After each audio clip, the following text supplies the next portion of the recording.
Hi guys, welcome back to the Flix Files. This is kind of a bonus video. I didn't expect I would be doing a video today, but I'm very happy to do this. It's lovely. I was tagged in a video by Xfile 2708 and I didn't quite understand what the process was because I am a YouTube newbie and learning a lot of things as I go. And I discovered that in the act of tagging me, I can sort of respond to the video that he did. And he was talking about something called a horror all-nighter, where another YouTuber that I'm subscribed to called Sammy G was doing a horror all-nighter at a cinema, apparently. And he was watching horror films from, I believe it was 11:30 at night till sort of 7:30 in the morning. And I thought, gosh, that's a long time to stay awake. Much like X-Files 2708 said, I'm of the age now where I might not be able to manage that.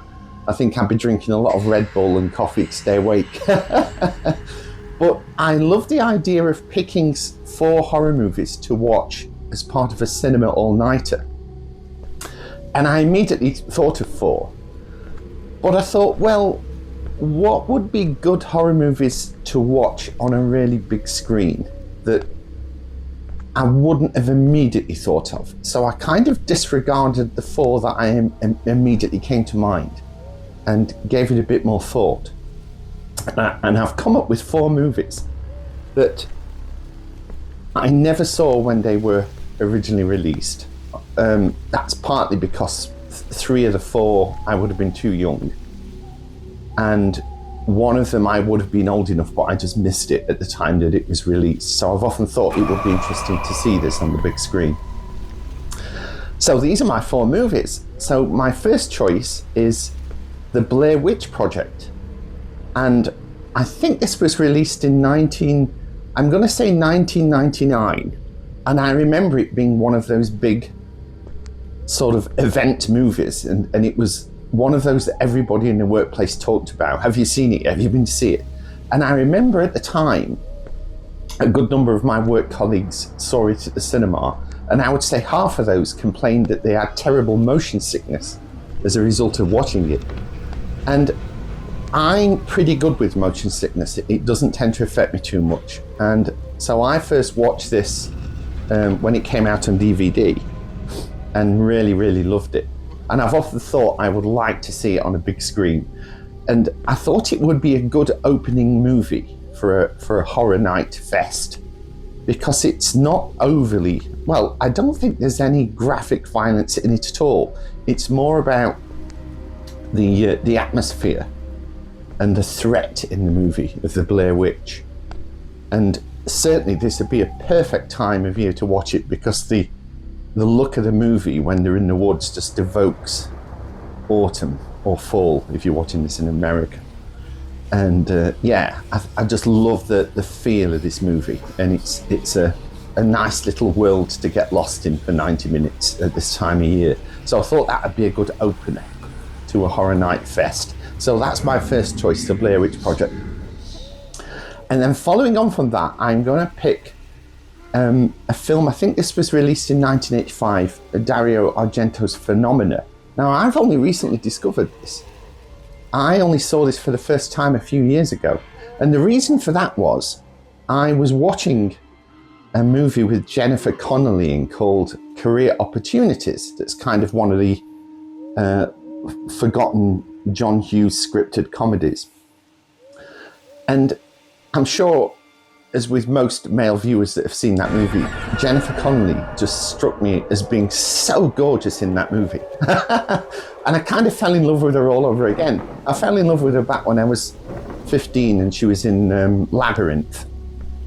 And I just thought she was so gorgeous in Labyrinth as a 15-year-old. And she's the same age as me. So as she's kind of got older, I've got older, and I've just loved her all the way through the years. But it's fair to say she's matured better than I have. But yeah, so I thought I want to watch some more of her movies, ones that I missed, and Phenomena was one of those. And I absolutely loved it when I first watched it. I thought it was a brilliant idea. and how she has this kind of kinship with insects, and the way she uses this power that she has. And Donald Pleasence is in it, which is always a great surprise. I love Donald Pleasence. He's one of those actors that when he's in something, he just lifts the movie and just makes it better. So yeah, that would be my choice for number 2. So I thought after the threat and the fear of the Blair Witch Project, it was time to sort of bring it down just a tiny bit, and Phenomena has some good scary moments in it, and it's starting to bring in a bit of gore, which is something that will get the audience prepared for my next choice. And my next choice is, and I think this is also from 1985, and it's Dan O'Bannon's Return of the Living Dead. I thought if you're having a horror fest, you've got to have at least one zombie movie in there, surely. And Return of the Living Dead is a real cracker in terms of makeup effects and just a really good balance of out and out gore, horror, and just fun.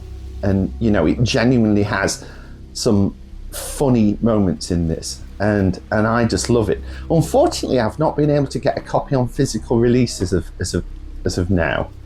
I think it did get a release in the UK, but it was like a collector's edition, and it was like rocking horse dung. It was really difficult to get a hold of, and the copies that I found on eBay were just far too expensive. So it's on my to get list when I win the pools. So I've got to make do with just a digital copy at the moment. But what a cracking film. And if you've not seen it and you like zombie movies, my gosh, you're going to be in for a real treat. It's terrific. And then I thought, well, to round off the evening, let's go full bore horror gore. And this is a movie that I have so much appreciation for. And I think at the time it was made, it was banned as a video nasty in the UK, which is a real shame, because the director of this movie obviously went on to greater things and proved himself as a very good filmmaker. And I think this is just such a brilliant example of doing horror on a budget.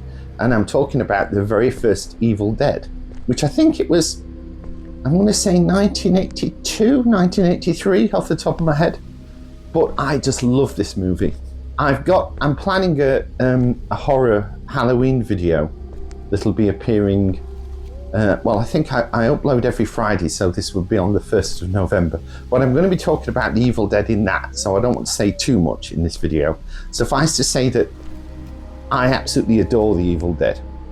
And of the Evil Dead trilogy, I think the first one is absolutely my favourite. And the cheapness of it and what they did with the money that they had just adds to the horror of it, and I just adore it so much.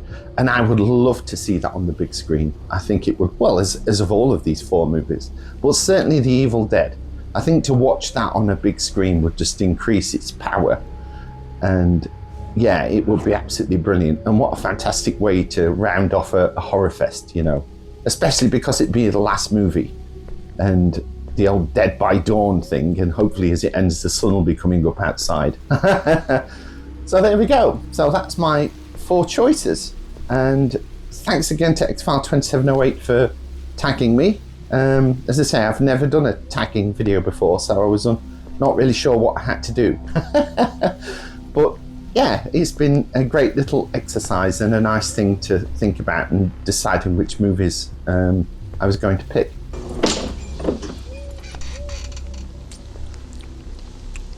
Whoops. Anyone have some change? So thank you for watching, and I'll see you on the next one, guys.